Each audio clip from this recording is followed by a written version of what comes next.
For this tutorial, what I'd like to do is show you how to fairly quickly run through and produce panning and rotational zooming effects to this little series of images here, and also some of the more complex animating effects that we can maybe do.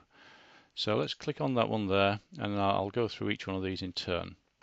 Objects and animation. So this is the objects and animation window.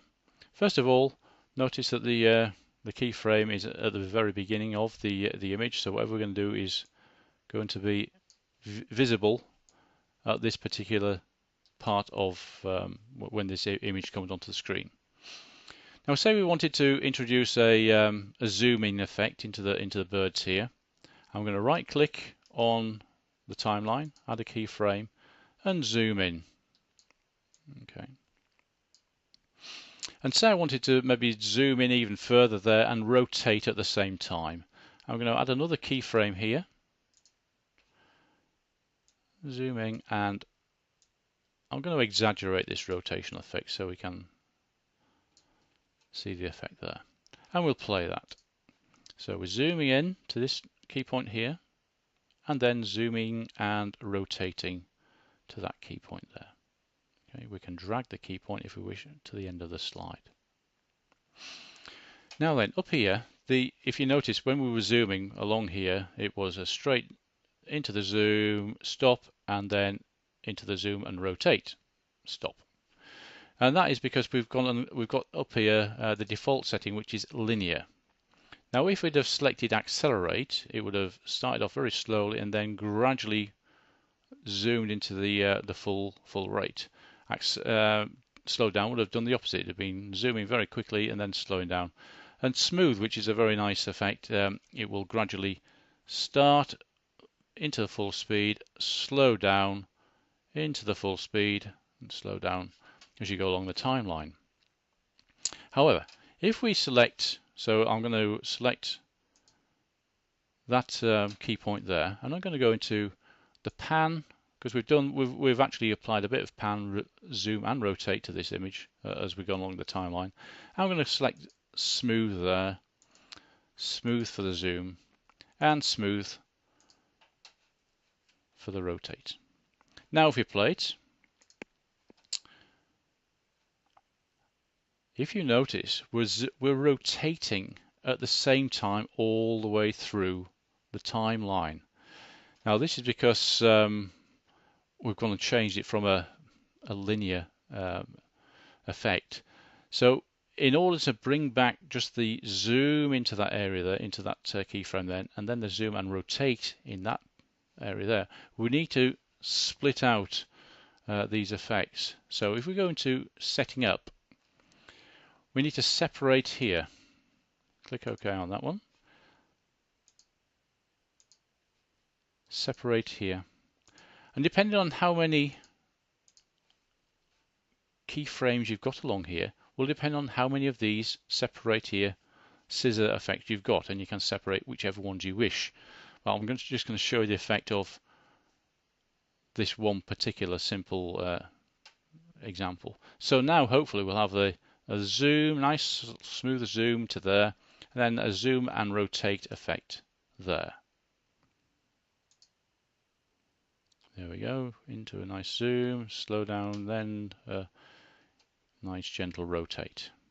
Okay, so that's quite an important, of course that will disappear if you don't have anything selected. Okay, you've got the common tab as well. There's all sorts of different things you can adjust borders and all sorts of things. Okay, I'm now going to move on to the next slide, and all you've got to do is click on that little button there. It'll drag us into the next slide. So I'm going to fill the frame with that maybe.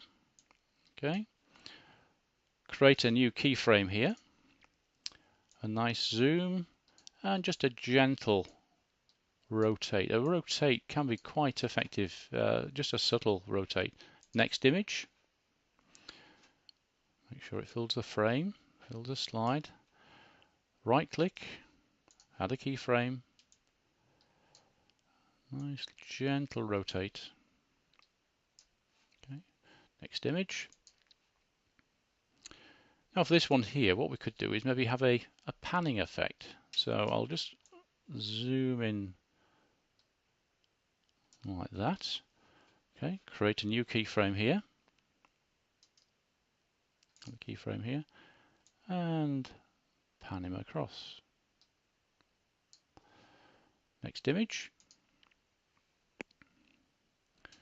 This one is probably ideal for a zoom and rotational effect. Right click, add a keyframe, zoom, add a nice,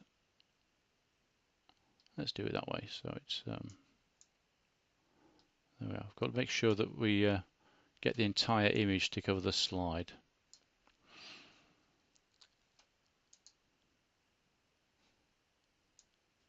And let's try this one again. Add a keyframe here, nice zoom, and we'll rotate in the opposite direction. There we go.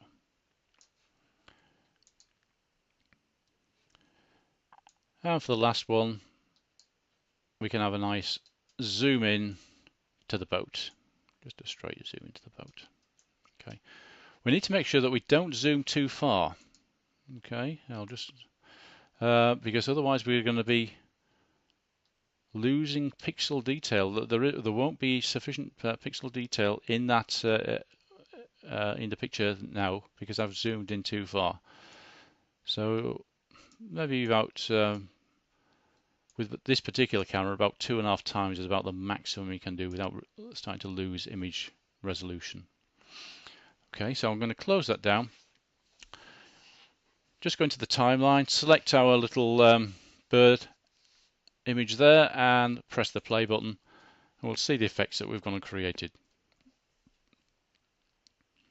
Transparent, that we blend into this image here. A little bit of a rotate there. Another slight rotation, continuing that left-hand rotation effect. A panning effect. A more pronounced rotational effect. Opposite direction. And then into the final image.